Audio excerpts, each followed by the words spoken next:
Hi, hello, and welcome to Railway Unicorn Crafts. Today I want to talk about an art supply that I found while doing some late night perusing of art supplies.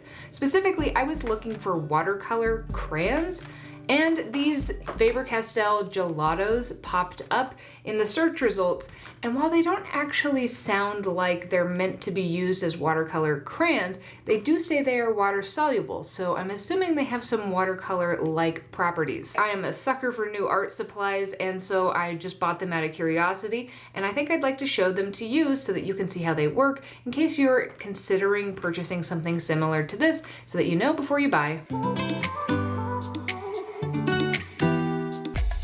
Let's start by taking a look at these gelatos and their packaging. I purchased mine on Amazon for about $18. In this package that I purchased, you get 12 of the gelatos, a paintbrush, and 2 different foam blending tools. The way that they're packaged is really interesting.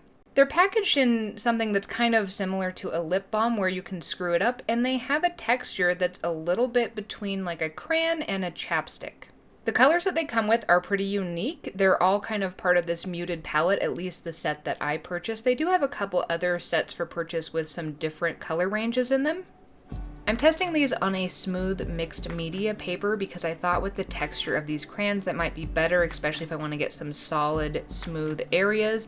And I think that's definitely right. If you tried to do this on a more textured paper like watercolor paper that's cold pressed, this would definitely increase the amount of texture, so keep that in mind if you want more or less texture. Because I purchased them when I was looking for watercolor crayons, I was too curious, and before I actually did some swatching, I just wanted to see how water soluble these are.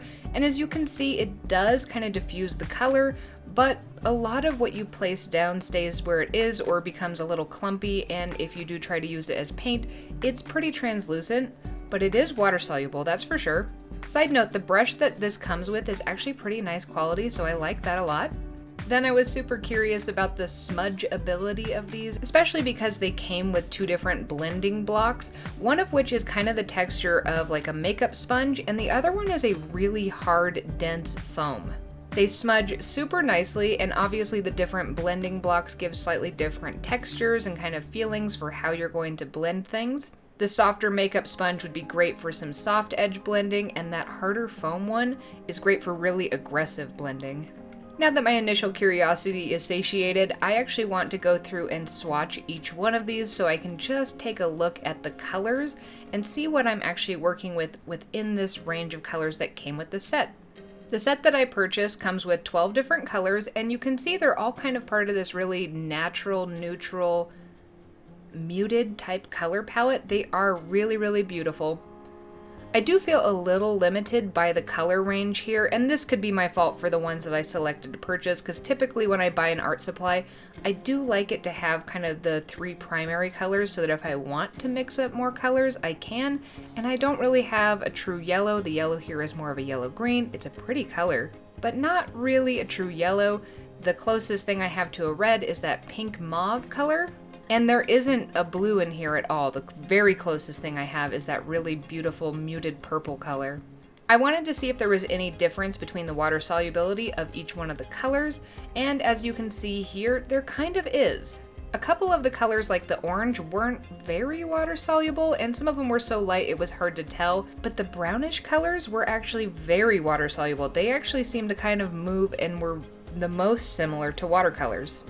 Once I knew the colors and I'd kind of played with some of the properties just to see what they were like, a lot of times when I get a new art supply, the next thing I like to do is just play and kind of see what I can do. So I scribbled a couple of these little flowers. I wanted to see what it was like to kind of blend the colors within them, and then I also wanted to check to see if I could layer the colors on top and if you'd be able to kind of see them on top, or if they would kind of all melt together and what would happen.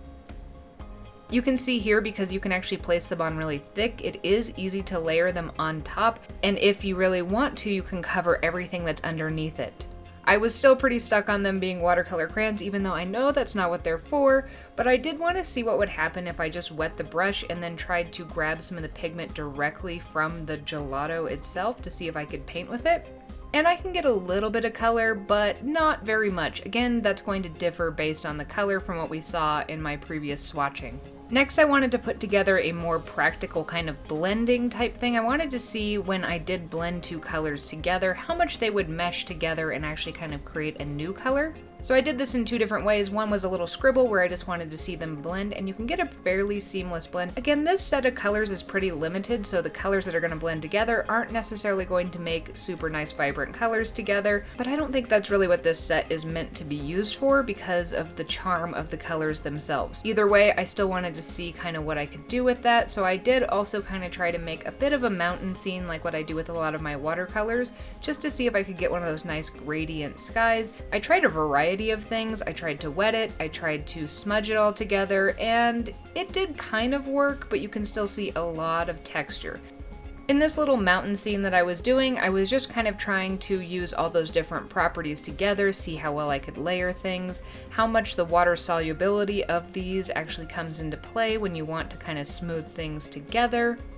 And in general, I don't think this is a very successful piece in itself. I mean, it's meant to be a sketchbook scribble where I'm just figuring things out, but I don't really think that this is a great application for this. I definitely kind of felt like I still wasn't quite understanding the value of these or what I would use them for. I really enjoyed the novelty of them, and while I am somebody who just loves to have lots of art supplies, I do typically like them to serve a purpose, and I still wasn't quite getting a feel for what their purpose was. On the packaging, it actually showed more abstracted designs, and so I kind of thought that maybe I should shift my focus over to creating something super abstract and just playing with the properties of these instead of having to try to play within the realm of recreating something that I would normally paint or something that really exists. So I decided to do another piece where I was just completely abstracted. I had no plan. I kind of just let these guide the direction of where this went and really tried to play with the properties that seemed to work the best for me within the piece. I played around a little bit with the water solubility because I was still stuck on that, and I think in playing with this piece I did decide that I actually like smudging them together better. These are more kind of like an oil pastel, but not. And also working in this kind of muted color palette, I really did enjoy the color set that came in these because they did all look really nice together. Again, it wasn't going to unlock some sort of way for me to mix up all of the different colors that I normally would have used, but this kind of came with a preset defined color palette that I could use in an abstracted piece, so I did really enjoy that too.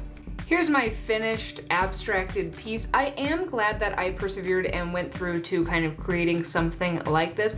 Not because I particularly like this, I don't think there's anything really wrong with it, but it did teach me a lot about how these moved, and it gave me some ideas for how I could potentially use them in the future. The smudging ability on these is absolutely beautiful, and I really like smudging and then layering on top. You can get some really different textures, and they do layer really nicely. I was also able to get a fairly good blend from one color to another, and I did play around with some of the water effects, and they could be kind of useful in the future. I don't know how much I'll take advantage of the water-soluble nature of these, but it could definitely come in handy. Let me know if you have tried the Faber-Castell Gelatos and what you use them for, or if you've got any ideas on what I should use them for. I hope that you have a magically creative day.